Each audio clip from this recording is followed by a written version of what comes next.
Bueno, por supuesto a mí me corresponde agradecer.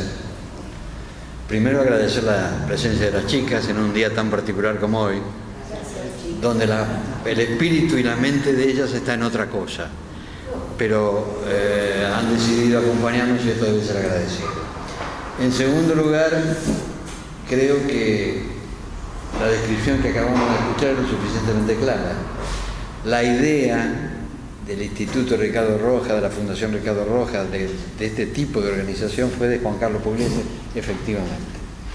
Y a partir de la conducción imaginaria de Pugliese, Pugliese nos sigue conduciendo de alguna manera, por personalidad, por inteligencia, por coherencia. Nosotros tomamos esa iniciativa y la convertimos en una fundación que de hace unos cuantos años viene remando para darle algún contenido intelectual a la acción política. Los amigos de Mar del Plata decidieron reverdecer viejos laureles. Aquí estamos todos tratando de ayudar para que esos laureles sean broten con suficiente fuerza. ¿De qué vamos a hablar? Vamos a hablar de dos cosas. Vamos a hablar de la Unión, primero de la Argentina y después de la Unión Cívica Radical. Vamos a tratar de sintetizar cómo vemos a la nación y después vamos a decir cómo vemos a la Unión Cívica Radical y cómo quisiéramos verla. No solamente cómo la vemos, sino cómo quisiéramos verla. Lo primero es una expresión de deseo. Yo quiero el éxito de este proceso, quiero el éxito. Quiero que a la coalición le vaya bien. No porque yo sea un amante de la coalición. Yo cuando fui a Gualeguaychú, yo no era de convencional, pero fui, como fuimos muchos, estaba por otra solución distinta. Pero bueno, acatamos la resolución partidaria y la coalición electoral que formamos en ese momento fue una coalición exitosa. Yo deseo la continuidad del éxito de esa coalición en el gobierno por una razón sustancial. Los fracasos los paga la gente, no los pagan los gobernantes. Los fracasos afectan a la totalidad de la sociedad. Los fracasos se extienden al resto de la sociedad y por lo tanto tienen un costo en términos de calidad de vida que ya hemos soportado en otras oportunidades y con los efectos que en el campo social estamos observando. Por lo tanto, de ninguna manera deseamos el fracaso del gobierno. Queremos que el gobierno tenga éxito. ¿Qué éxito? El éxito que el presidente de la República enunció desde el Congreso de la Nación. Cero pobreza, dijo Macri. Y me parece que ese es un objetivo que hay que compartir y acompañar. Yo escuché alguna crítica cuando se usó esa frase, porque cero pobreza no hay en ningún lado del mundo, parece una afirmación demagógica.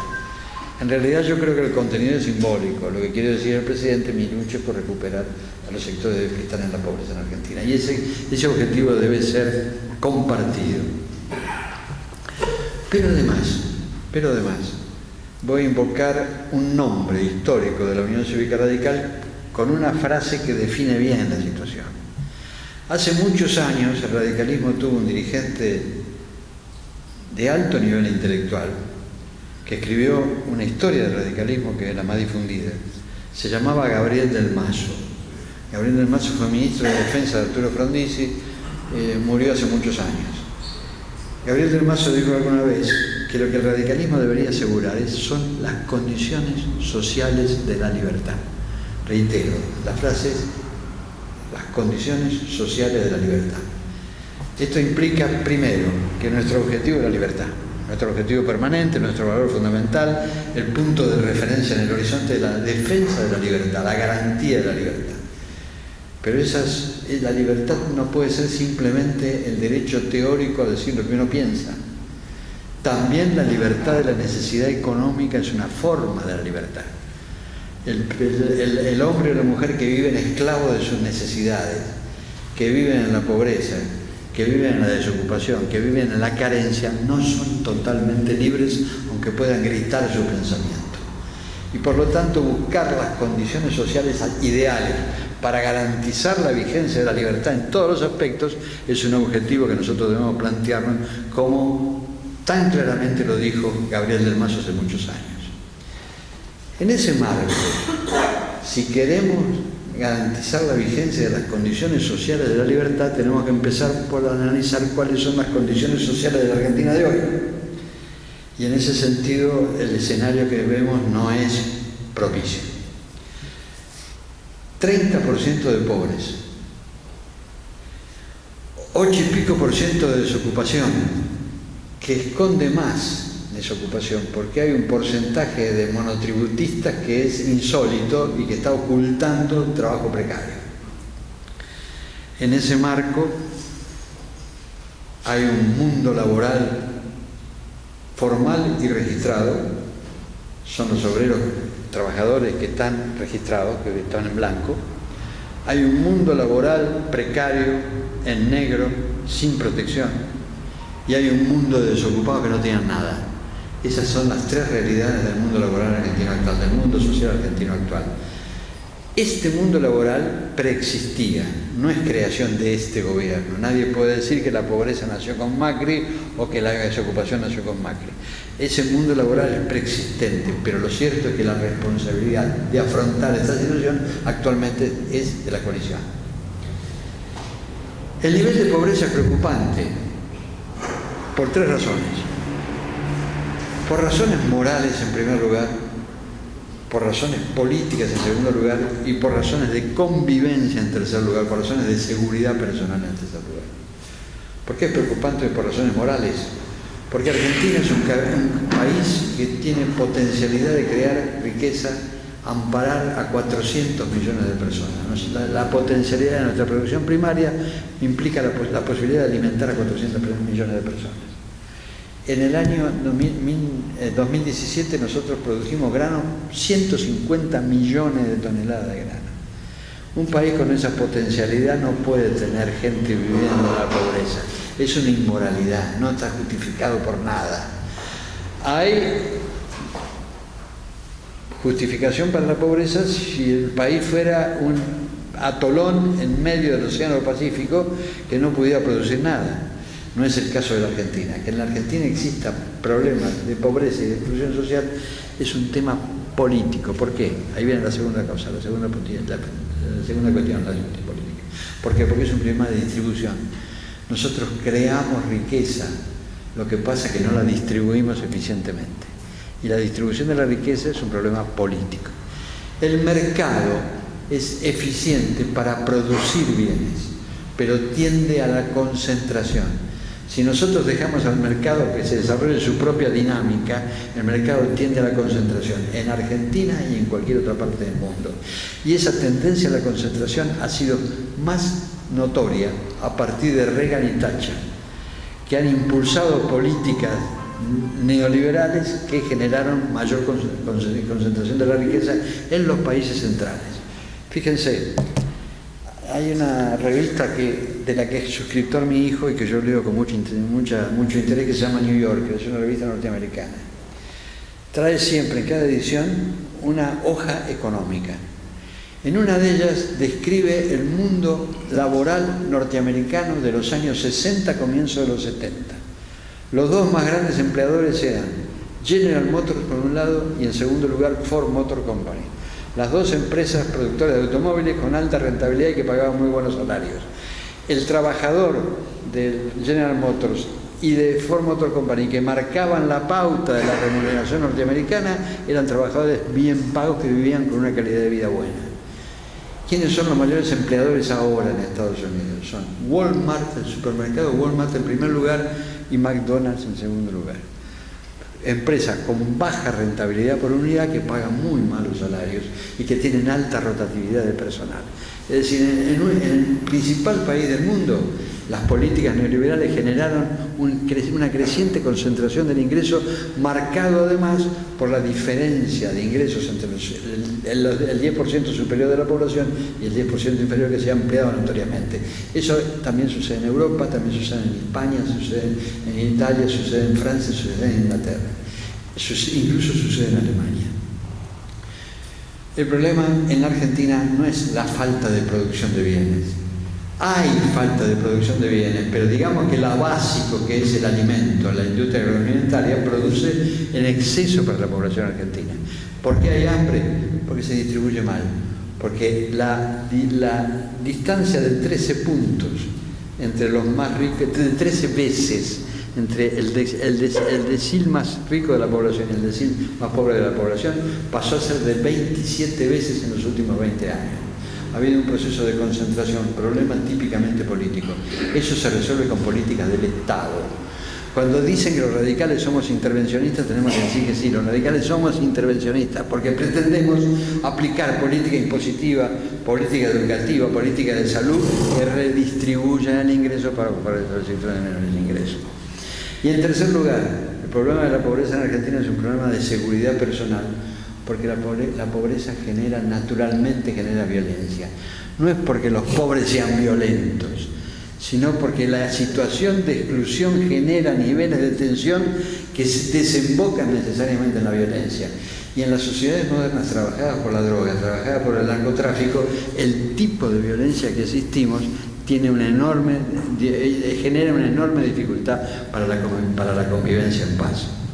Por lo tanto, ahí tenemos un problema. La fractura social, que, reitero, divide el mundo laboral entre los registrados, los en negro y los desocupados, se extiende básicamente a los sectores juveniles, y este es un desafío brutal. Es un desafío brutal para la sociedad argentina, porque el 40% de los jóvenes no tiene trabajo y muchos de ellos no estudian, de manera que ni trabajan ni estudian, lo que genera un horizonte social enormemente conflictivo. En una sociedad que requiere, como toda sociedad moderna, que requiere formación constante. El problema educativo argentino actual es grave, no solamente porque la enseñanza pública argentina se ha deteriorado notoriamente en los últimos 20 años también, sino además porque ya no basta con la escolaridad que nosotros tenemos. Para comprender y a manejar la tecnología moderna hace falta una escuela que enseñe a aprender permanentemente por todo el resto de la vida. Si hay un 40% de jóvenes que no estudian, no trabajan, ni trabajan, ahí tenemos un horizonte vital de 40% de la población que va a quedar fuera del fenómeno del cambio tecnológico, es decir, definitivamente excluido. En ese marco, el gobierno ha decidido ser gradualista en la aplicación de la política económica. Está en debate actualmente, todo el mundo habla del gradualismo del gobierno, los comentaristas económicos, los analistas. El presidente de la República en estos días ha ratificado su decisión de aplicar una política gradualista. Yo estoy de acuerdo con el gradualismo, no porque lo diga Macri, sino porque a mí me lo dijo originalmente un hombre importante, inteligente, que fue candidato a vicepresidente del partido, Javier González Fraga. Javier González Fraga alguna vez en el Comité Nacional nos dijo a un grupo que lo estaba escuchando: la política económica aplicable es la que puede sustentarse desde el punto de vista social. Si uno le pide a la sociedad que haga más sacrificios de lo que la sociedad puede aceptar, esa política económica es inaceptable, porque se va a ser rechazada por la sociedad. Por lo tanto, en una sociedad golpeada por la pobreza, por la exclusión social, la única política posible es el gradualismo. Los teóricos del shock, los teóricos del impacto y de la salida rápida, no toman en cuenta que la gente reacciona cuando siente que le aprietan el cuello más de lo que puede tolerar.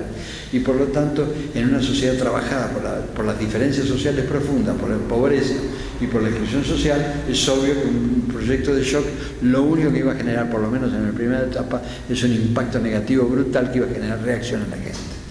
El gradualismo es la única política posible. Pero ¿qué pasa? Aún aceptando la convocatoria del presidente Macri a pobreza cero, el valor de esa convocatoria, y aún aceptando que la única política económica aplicable es una política gradual, tenemos la necesidad de analizar cómo está funcionando esa política económica. Y ahí nos encontramos con dificultades importantes. La primera dificultad es el bajo ritmo de reactivación. Acá los funcionarios oficiales e incluso las estadísticas oficiales nos dicen que la Argentina creció 2,8% en el año 2017, después de caer en el 2016. Y los anticipos para este año dicen que en el mejor de los casos vamos a tener un crecimiento que oscila entre el 3 y el 3,5% del producto. Eso es insuficiente para una sociedad que está cargando hace años con una situación de exclusión y por lo tanto no tiene demasiada paciencia para aguardar que se produzca un fenómeno constante pero leve de mejoramiento del Producto Bruto Interno. El primer problema de la política económica actual es el bajo ritmo de reactivación. No sé si, yo no soy economista, no sé si es posible mejorar ese ritmo. Pienso que sí que es posible, pero me parece que con este ritmo el gobierno pierde un factor fundamental, que es la expectativa positiva. Lo que vino aguantando a la opinión pública durante los dos primeros años de gobierno, que terminaron en diciembre del año pasado, consistió en esa expectativa favorable, a la gente que sentía que estaba mal, pero pensaba que iba a estar mejor. El porcentaje de argentinos que sigue pensando así ha bajado de menos del 50%. Y por lo tanto, la ventaja de tener una expectativa favorable se está disolviendo lentamente, pero se está disolviendo. Esa es una luz roja en el tablero del gobierno. En segundo lugar, la segunda dificultad importante es la inflación. La inflación se convierte en una condena para los sectores que menos necesitan de eso. La inflación es un impuesto a la pobreza. ¿Por qué? Por una razón muy simple. Porque cualquier trabajador empieza a trabajar el 1 de marzo del 2018 y cobra el sueldo el 30 de marzo del 2018. Si en el medio de la inflación de un punto, quiere decir que cuando cobra el sueldo cobra un punto menos de lo que se ganó desde el comienzo del trabajo. Las personas que viven de ingresos fijos están fundamentalmente afectadas por la inflación. Y una inflación que se mantiene alta no solamente impacta sobre el nivel de vida cotidiano, sino que además desalienta, genera escepticismo con relación a la política gubernativa. La lucha contra la inflación es fundamental y no es una lucha que deban afrontar los sectores de derecha económica, los ortodoxos. Es una lucha que debe formar parte del paquete de lucha contra la pobreza. La inflación afecta a los sectores de ingresos fijos, básicamente. Y después hay dos datos que no vienen bien en este marco económico. Por un lado, el nivel de endeudamiento. Nivel de endeudamiento que es comprensible en su origen. Con un sector público que tiene un déficit de 3 o 4, 5, 6 puntos de Producto Bruto, de acuerdo a quien haga la cuenta, y una inflación alta, emitir dinero, que el hecho de que el Banco Central emitiera dinero para cubrir el déficit generaba un mayor riesgo de inflación. Era inflacionario, claramente inflacionario. Se aumentaba la cantidad de dinero y por lo tanto tendrían que aumentar los precios. Por lo tanto, en su origen era lógico que el gobierno optara por otra variante. No financiar el déficit con inflación, sino financiarlo con endeudamiento. Préstamos en el exterior que van permitiendo cubrir el déficit corriente. Pero eso tiene un límite y ya nos pasó a nosotros, a los radicales. ¿Cuándo nos pasó? Nos pasó con De la Rúa en el 2001. ¿Qué pasó con De la Rúa en el 2001? De la Rúa recibió un proyecto, una política económica en marcha, se llamaba convertibilidad. ¿En qué consistía la convertibilidad? En una norma, una ley, que decía, artículo 1, un peso equivale a $1. Artículo 2, el Banco Central tiene que tener todos los dólares necesarios para cambiarlos por todos los pesos que están en circulación. Es decir, era el embargo de las reservas económicas. Las reservas monetarias en dólares debían ser suficientes para cambiar todos los pesos si un día los argentinos decidían cambiar todos sus pesos por dólares. El Estado menemista también era deficitario y por lo tanto también necesitaba endeudarse, porque cuando emitía pesos para cubrir el déficit tenía que traer dólares para que hubiera en el Banco Central las reservas necesarias para cumplir con la ley. ¿Hasta cuándo pudo hacer eso? Hasta que el monto del endeudamiento argentino fue tan alto que los prestamistas dijeron no le prestamos más porque estos muchachos no pueden pagar. Ahí le estalló a De la Rúa la convertibilidad en las manos y nos llevó a una de las peores crisis que vivió la Argentina en el plano económico, que fue la crisis del 2001, donde la Argentina perdió entre 10 y 15 puntos de Producto Interno y además la pobreza en ese momento llegó al 52% de la población. Tengamos presente esto porque la responsabilidad es nuestra. ¿Por qué digo que la responsabilidad fue nuestra? Porque el radicalismo, para ganar las elecciones, se comprometió a mantener la convertibilidad, en lugar de decir la verdad. Y la verdad era que había que salir de la convertibilidad anticipándose al estallido. No lo hicimos y pagamos las consecuencias. Hoy el gobierno se está endeudando. Se está endeudando, dicen los técnicos, en un nivel relativamente manejable con relación al producto. Si el nivel de endeudamiento actual de la Argentina es alrededor del 37% del Producto Bruto Interno, que es manejable. Y países como Estados Unidos, cuya deuda es indeterminable. Hago una paréntesis para que llamar la atención sobre esto. China tiene un billón de dólares en bonos norteamericanos. China es dueña de $1 billón en bonos norteamericanos. El nivel de endeudamiento americano es tremendamente alto. Pero países como Italia, por ejemplo, tienen un 130% del producto en términos de deuda. Por lo tanto, el 37% manejable. Con la diferencia de que Estados Unidos e Italia son países poderosos y Argentina es un país que tiene una trayectoria de default que afecta su capacidad de endeudamiento. De manera que el límite de endeudamiento no sé cómo llegar, pero un día se va a producir. No se puede seguir aplicando esta política. Y el otro dato negativo es la balanza comercial. Porque nosotros tenemos deudas por las que debemos pagar intereses. Si tenemos superávit de balanza comercial, tomamos el superávit de balanza comercial y pagamos los intereses con dólares genuinos. Si tenemos déficit de balanza comercial, tenemos que pedir préstamos también para pagar los intereses. Y en este momento tenemos un fuerte déficit de balanza comercial. En el año 2017 fue de 9.000 millones de pesos, y si eso sigue como va, este año va a ser de 15.000 millones, no de pesos sino de dólares. Esto implica un riesgo importante en el plano económico. ¿Cuál es la situación política? Ya hablé del humor social. Acá es perceptible que después de la elección de octubre del año pasado, el nivel de aceptación pública del gobierno ha decaído. Tal vez por algún elemento objetivo, como fue la reforma del sistema previsional, que generó un estado emocional en la sociedad argentina muy particular. La gente se siente mal cuando se afectan los recursos de los jubilados. ¿Por qué? Por razones evidentes. Los jubilados son los sectores más desprotegidos en términos de ganarse la vida por sí mismos. Por lo tanto, cualquier decisión que afecte el ingreso de los jubilados es una decisión que está mal tomada por la sociedad. Y eso aconteció en diciembre del año pasado.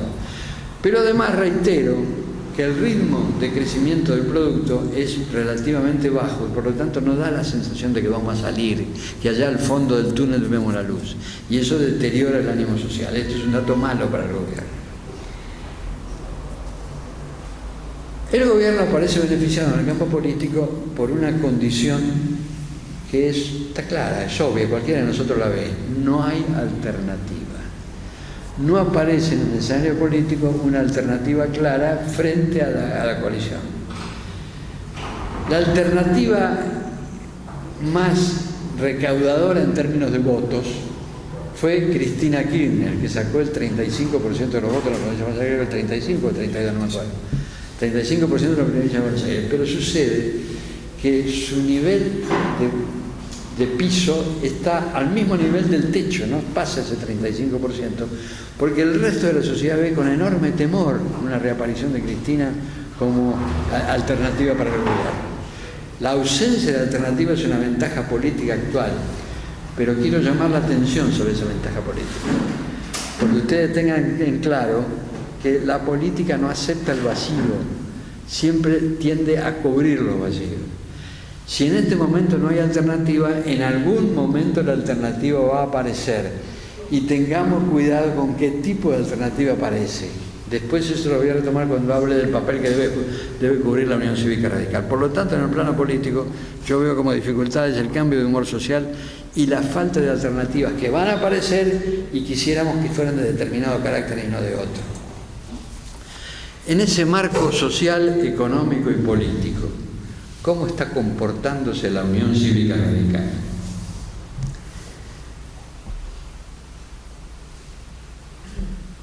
Gualeguaychú decidió una coalición electoral.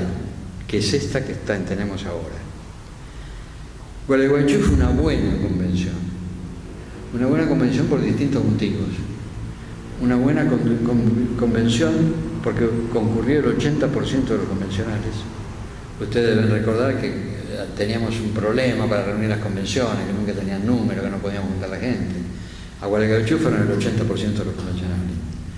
En segundo lugar, hubo un amplio debate, un debate que duró 14 o 15 horas, habló todo el mundo. Todo el que quiso hablar pudo hablar, fuera convencional o no lo fuera. Y en tercer lugar, después hubo una votación y triunfó la tesis de aliarnos con el macrismo. Todo eso estuvo bien. Para mí no estuvo bien el resultado. Yo no quería ese resultado en Gualeguaychú. Pero en la medida que uno participa de una forma de toma de decisiones, tiene básicamente que respetar la decisión cuando se toma.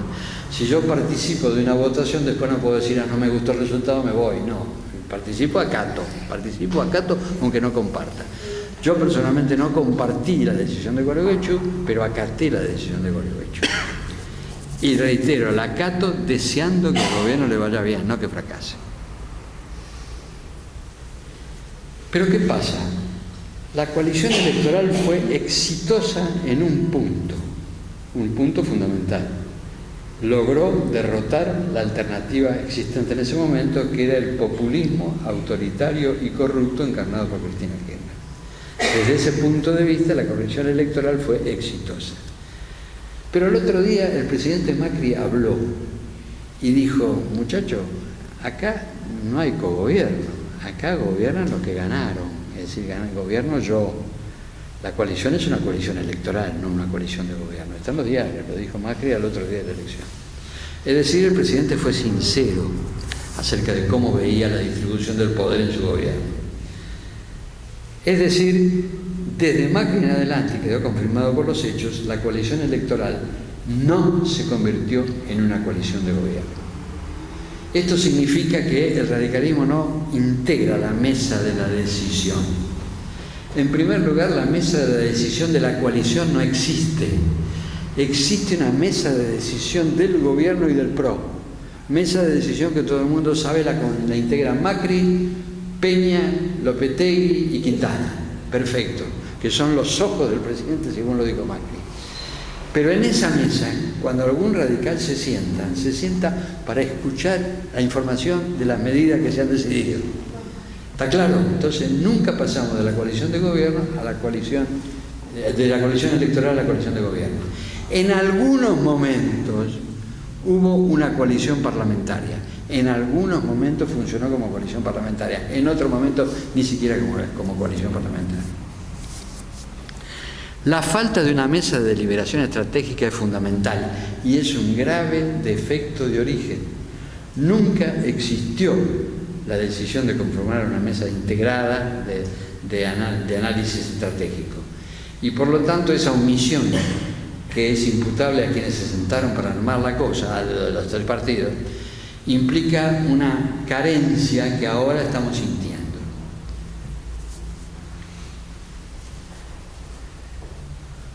Por otra parte, ¿cómo funciona el PRO? El PRO todavía no termina de funcionar como un partido político orgánico. Es difícil que llegue a funcionar como un partido político orgánico porque el objetivo del PRO no era originalmente crear un partido político, sino que crear un sistema de apoyo político para la figura de Macri. Entonces el PRO se identificaba con Macri. Ahora tienen la responsabilidad de gobierno y quieren buscar una mayor extensión de la base de sustentación. ¿Cómo hace un partido político para crecer? Busca conquistar la voluntad de los que estaban en otro partido político o eran independientes. Por lo tanto, es lógico, totalmente lógico, que el PRO pretenda crecer a costa de la Unión Cívica Radical. El problema consiste en qué hace la Unión Cívica Radical para evitar que le quiten los votos. Ahí, la vocación de crecimiento del PRO, no podemos echarle al PRO, por lo tanto, la culpa de nuestros padecimientos. La culpa de nuestros padecimientos son responsabilidad nuestra.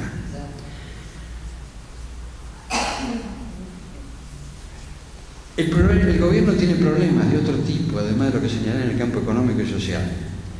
Uno de los problemas que a mí más me preocupan es el denominado conflicto de intereses. ¿Qué es esto? Hay conflicto de intereses cuando un señor que proviene de la actividad privada es designado funcionario público en el área de la cual depende la actividad privada que él ejecutaba.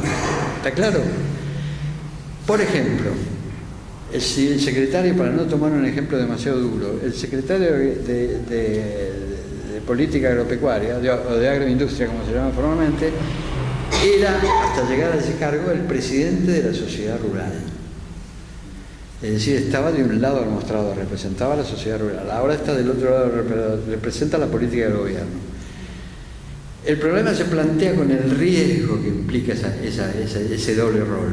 El riesgo de que el funcionario que está a cargo del área en la que trabajaba previamente termine favoreciendo con su política los intereses del área en la que él trabajaba. Es un conflicto que es un riesgo que existe aún potencialmente. No hace falta que el funcionario tome determinada medida a favor de tal o cual empresa. El conflicto de intereses existe ante la mera posibilidad de que alguien haga una cosa así. Y en este gobierno está muy difundido el conflicto de intereses. Hay conflicto de intereses en el área de energía, porque el secretario de Energía era gerente de Shell, de una empresa, una de las primeras empresas energéticas del mundo. ¿En qué área? En el área del petróleo, que es el área más riesgosa que existe en el mundo en ese campo. En segundo lugar, tenemos el caso paradigmático de Caputo, el secretario de Finanzas, que según se dice, lo ha dicho diarios tan responsables, entre comillas, como La Nación, estaba vinculado con 3 grupos financieros, de los que dicen que sigue vinculado. Hay conflicto de intereses potencial en el área de comercio. ¿Por qué? Porque el secretario de Comercio es el señor Brown. La familia Brown es la propietaria de La Anónima, que es un supermercado con fuerte incidencia en el sur del país. Es decir, el señor Brown, secretario de Comercio, controla la actividad de La Anónima, propiedad del señor Brown. Es una cosa complicada. Yo debo ser totalmente honesto y decir que en un reportaje que apareció en La Nación hace aproximadamente 6 meses, el presidente de La Anónima, que es otro Brown, que es el abuelo del secretario de Comercio, dijo, no, este Carlito, no se llama Carlito, el secretario de Comercio es uno de 48 nietos. Sí, claro, es uno de 48 nietos. 48 nietos que son copropietarios de La Anónima, como ese uno. Entonces, el conflicto de intereses ahí existe. Existe conflicto de intereses, lo reitero, con el secretario de Agroindustria, que pasa de ser presidente de la sociedad rural a ser secretario de Agroindustria. Todo esto es objetivo, existe, está plenamente vigente. Este es un problema grave porque hay una tendencia que llevan en las venas el 67% de los funcionarios públicos actuales de la nación. El 67% de los funcionarios públicos proviene de la actividad privada. Proviene de la actividad privada en carácter de gerentes, CEOs, porque, ¿no es cierto? Ustedes saben la expresión norteamericana CEOs. Los gerentes de una empresa están entrenados para maximizar la rentabilidad. Es lo que un accionista le pide al gerente de su empresa, que maximice la rentabilidad. Están entrenados para eso. Es difícil desprenderse de ese entrenamiento cuando uno está en la función pública, que no se piensa en función de la rentabilidad, sino que se piensa en función del bien común. Pero es difícil que el funcionario diga, bueno, los últimos 40 años de mi vida los tiro por la ventana y ahora soy otra cosa. Se puede hacer, y estoy seguro que la mayor parte de ellos quiere hacerlo.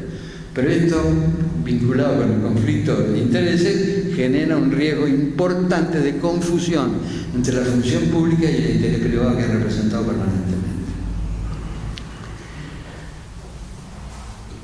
¿Cómo actúa el radicalismo en ese marco? Durante los 2 años iniciales del gobierno, el radicalismo mantuvo un silencio preocupante. Yo diría que el Comité Nacional no existió. Nuestro amigo Corral, intendente de Santa Fe, tenía poco tiempo para dedicarse al Comité Nacional, venía los martes a la tarde y no tenía demasiada voluntad de convertirse en un obstáculo para el gobierno. Cuando digo obstáculo me refiero entre comillas a obstáculo. ¿Por qué? Porque es una falsa interpretación. El socio de una coalición, perdón, vamos a empezar de otra manera, una coalición es un agrupamiento de partidos que tienen un objetivo común, pero piensan distinto en un montón de temas. Si todos pensaran lo mismo, no serían una coalición, serían un partido político. Por lo tanto, es totalmente lógico y necesario que cada integrante de la coalición conserve su área de cobertura social, es decir, siga pensando lo que pensaba antes para representar un sector de la sociedad que suma a la coalición.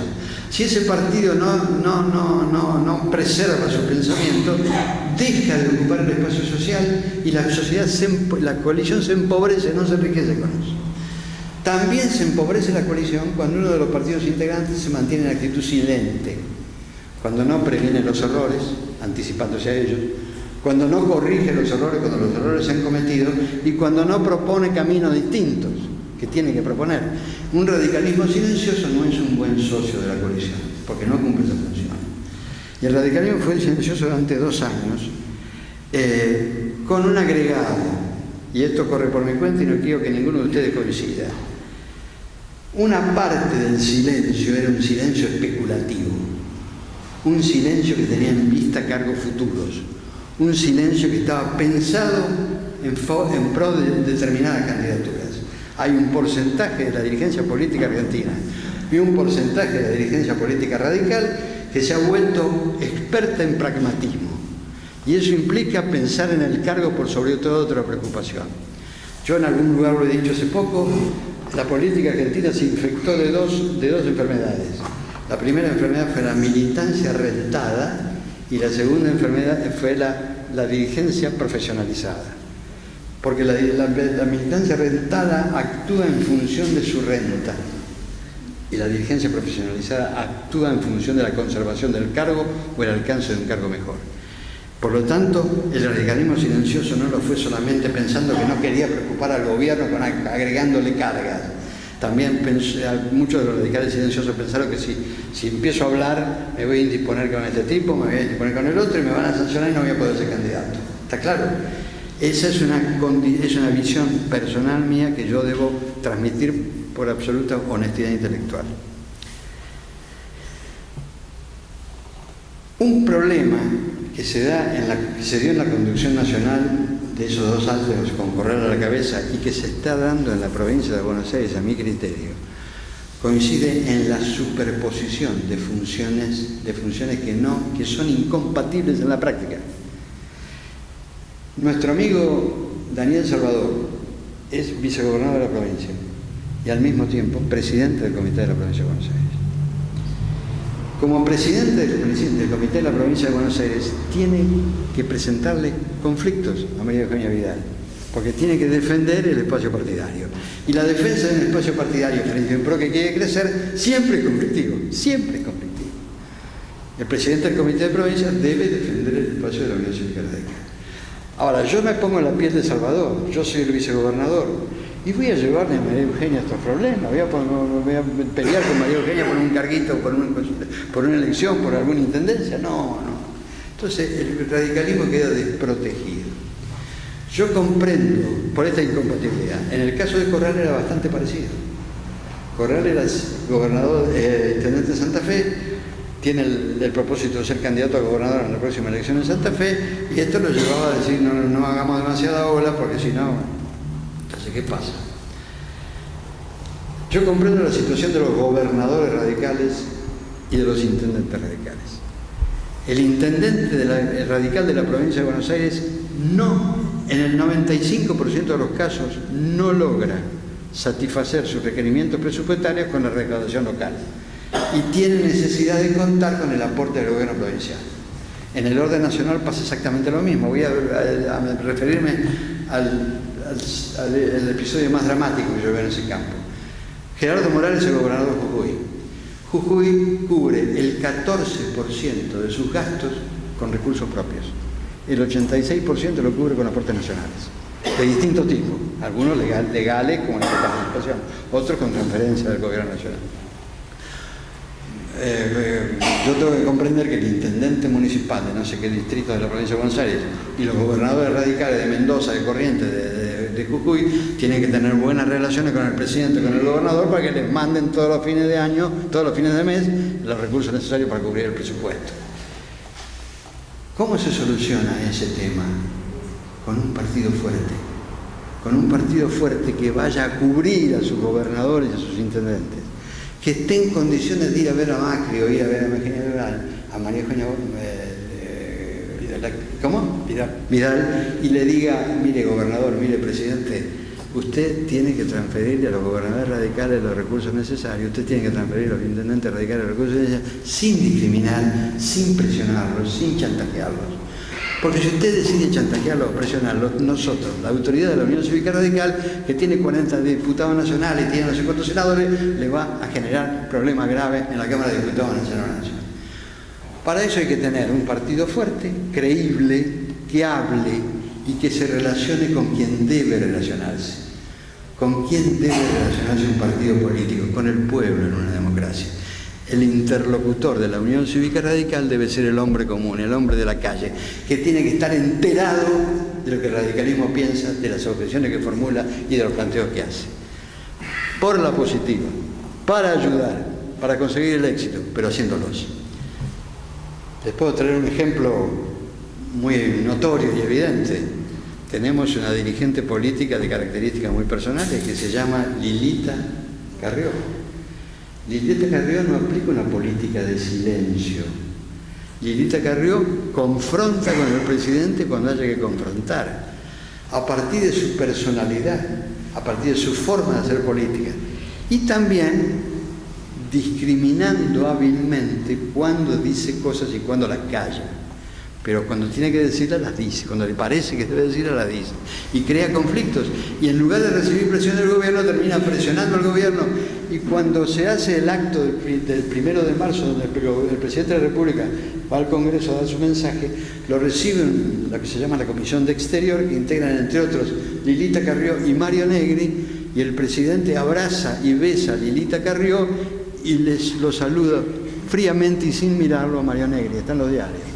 ¿No es cierto? Entonces, ¿qué quiere decir? Que Lilita, aplicando una política de reclamos, logra más éxito con el presidente que el radicalismo callado la boca. ¿No es cierto? Una actitud eso es grave.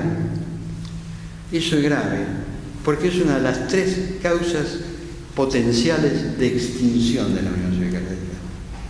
Yo creo que el radicalismo corre el riesgo de extinguirse por 3 razones. En primer lugar, por absorción. ¿No es cierto? Si el PRO pretende extenderse y ampliarse, incluso territorialmente, una de las posibilidades es que termine absorbiendo a votantes, como ya lo hizo en la capital federal, y a dirigentes de la Unión Cívica Radical. La absorción de extinción. El segundo riesgo de extinción tiene que ver con la falta de mensaje del partido. Es el riesgo de insignificancia. Cuando un partido no dice nada, cuando no tiene opinión, cuando la gente no conoce qué opina ese partido, entonces ese partido cae en niveles de insignificancia, no significa nada, no tiene repercusión, la gente no lo toma en cuenta. Es lo que nos está pasando a nosotros en el Gran Buenos Aires. No se trata de que nos odien, no se trata de que nos escupan por la calle, se trata de que no nos toman en cuenta, que no existimos, y ahí caemos en la insignificancia. Y en tercer lugar, ¿cuál es el tercer riesgo? El riesgo de fracaso. Si el gobierno fracasa, el radicalismo como componente de la coalición, por más callado la boca que esté, y más aún si está callado la boca, va a correr el riesgo de que el fracaso del gobierno lo arrastre a un estado de disolución. ¿Cómo hacemos para evitar estas cosas?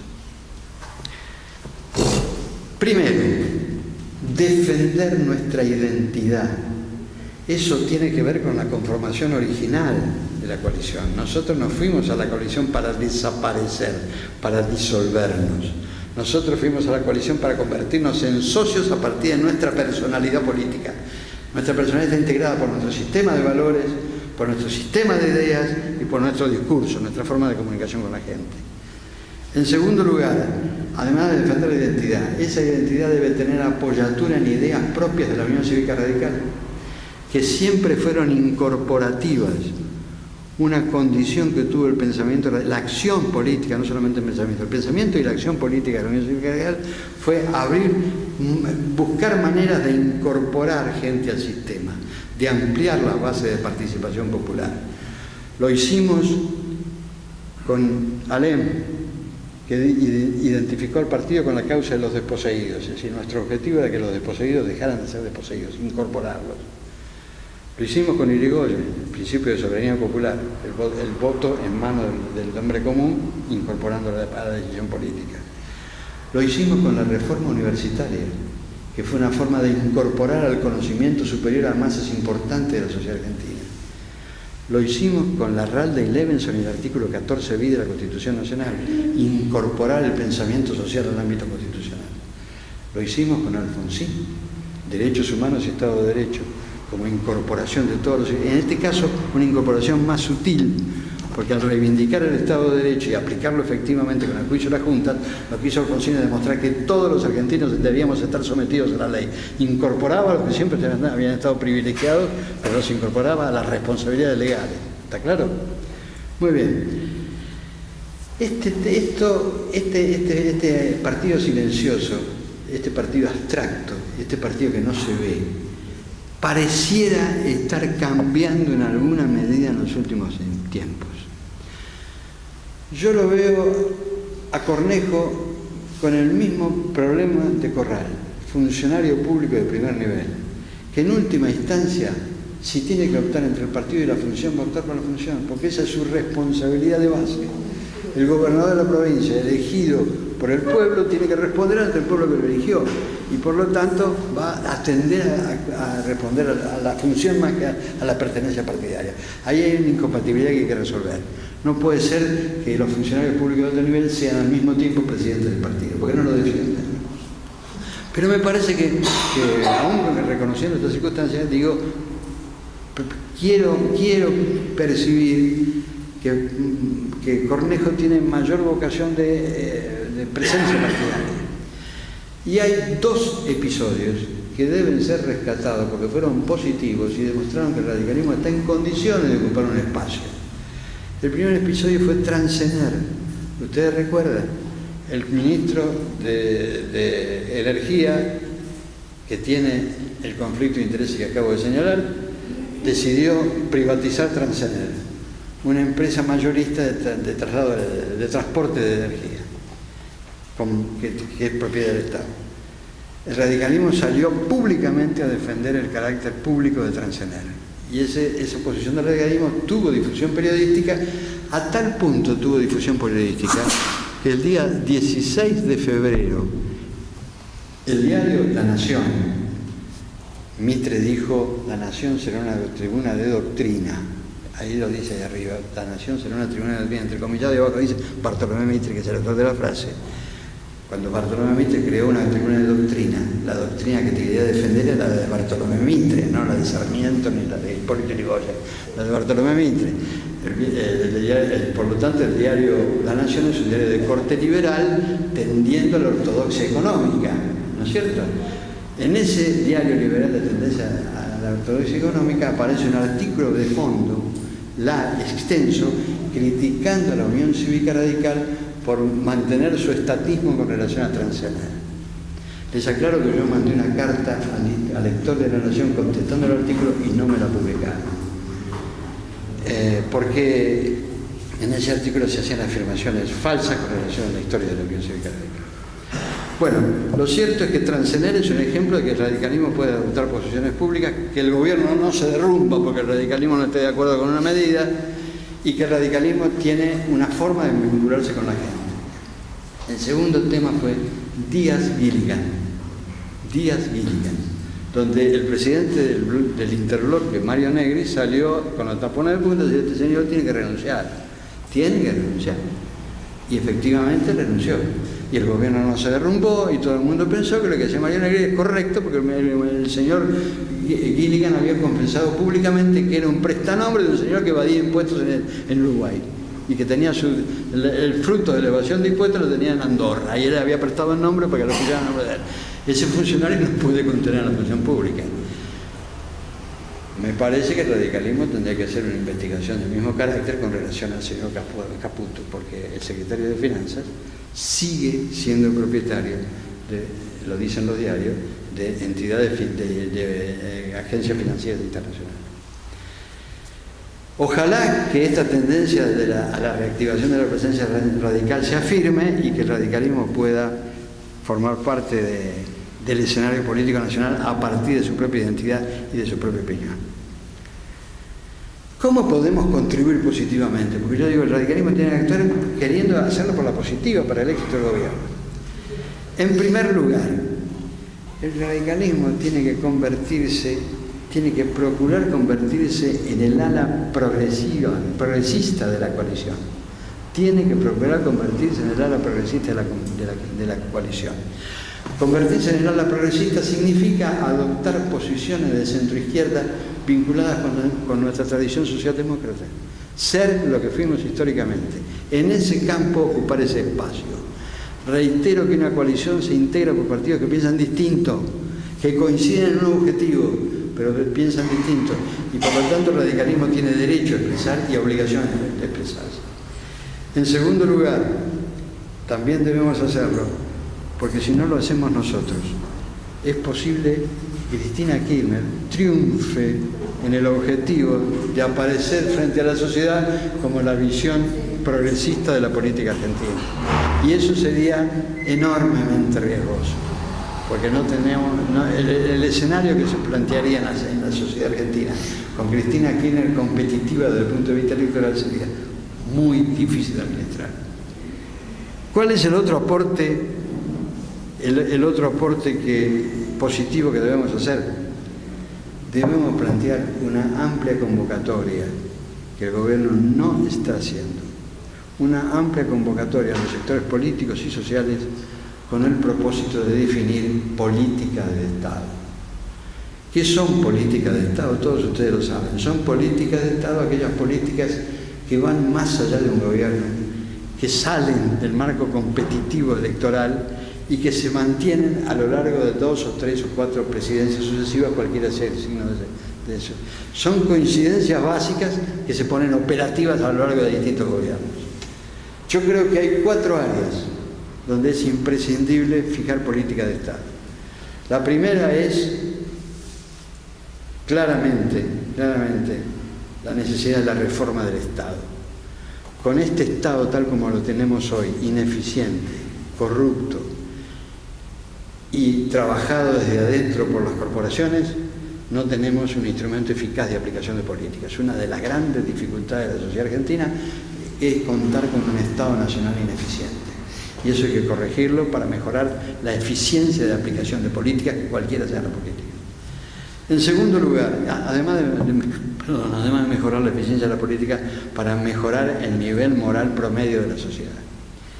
En segundo lugar, la segunda política de Estado que debemos aplicar consiste en una política de crecimiento y distribución justa del ingreso para efectivamente terminar con la pobreza.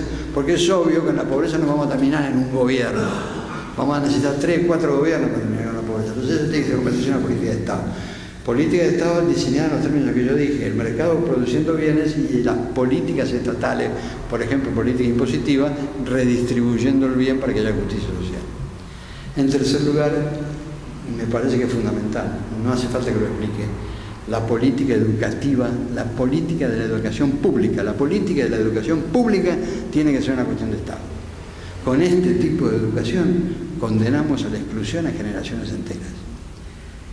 Y en cuarto lugar, y esto corre por mi cuenta, yo no sé si hay otra gente que lo comparta, tenemos que incorporar como política de Estado una política territorial y demográfica. ¿Para qué? Para evitar que se siga produciendo esta hiperconcentración urbana anárquica que nos está llevando a contar con ciudades incontrolables, que nunca terminan de satisfacer las necesidades de sus pobladores y que además generan ámbitos de violencia e inestabilidad que son muy difíciles de controlar. Eso es lo que me parece a mí que tiene que hacer la Unión Cívica Radical. ¿Para qué tiene que ser todo esto? Para terminar de construir la sociedad en que los radicales queremos vivir. ¿Cuál es la sociedad en que los radicales queremos vivir? Queremos vivir en una sociedad libre y abierta. Libre significa libertad en dos sentidos. El primer sentido de la libertad es la libertad para cada uno de nosotros, que cada uno de nosotros forje su propio plan de vida. Cada hombre libre hace de su vida lo que quiere hacer él, hace su propio plan de vida. Pero el segundo aspecto de la libertad es el aspecto social. El hombre no vive solo, vive en sociedad y por lo tanto tiene derecho a participar en las decisiones colectivas. El segundo aspecto de su libertad es el derecho a participar en las decisiones colectivas. ¿Y por qué digo abierta? Digo abierta porque tiene que ser una sociedad que no reconozca exclusiones, que no reconozca desigualdades instaladas definitivamente. Una condición de los conservadores consiste en que piensan que la desigualdad es una situación natural. ¿Es cierto? Generalmente piensa que la desigualdad es una condición natural, el que está arriba en el plano social. Los que están abajo sienten la desigualdad como una condena, no tengan ninguna duda. Pero los de arriba tienden a pensar que está bien que se existan desigualdades. Los radicales siempre hemos buscado la igualdad. Una sociedad abierta es una sociedad igualitaria. Por supuesto que cada persona es distinta de la que tiene al lado. Y es bueno que sea distinto. Eso enriquece la personalidad individual y enriquece la vida social. No estoy hablando de ese tipo de igualdad que sería uniformidad. Nosotros los radicales queremos igualdad en aquello que el Estado nos da o nos quita. En ese plano tenemos que ser todos iguales. Todos tenemos que tener el derecho a acceso a la educación, tenemos que tener acceso a la vivienda, tenemos que tener acceso a la salud, tenemos que tener acceso al transporte en términos de igualdad. Los que por sus méritos personales tienen un nivel de ingreso superior, está bueno que lo disfruten en la medida lógica de la convivencia social. Lo que vaya más allá de la convivencia social deberá ser retirado de su bolsillo por el impuesto, que tendrá que ir a buscar mayores niveles de igualdad en la otra punta de la sociedad. Pero los radicales queremos una sociedad libres e iguales. Me parece que con un partido silencioso, callado la boca y mirando con una mirada neutra, no vamos a aproximarnos a la igualdad ni vamos a garantizar la libertad. Muchas gracias, señora.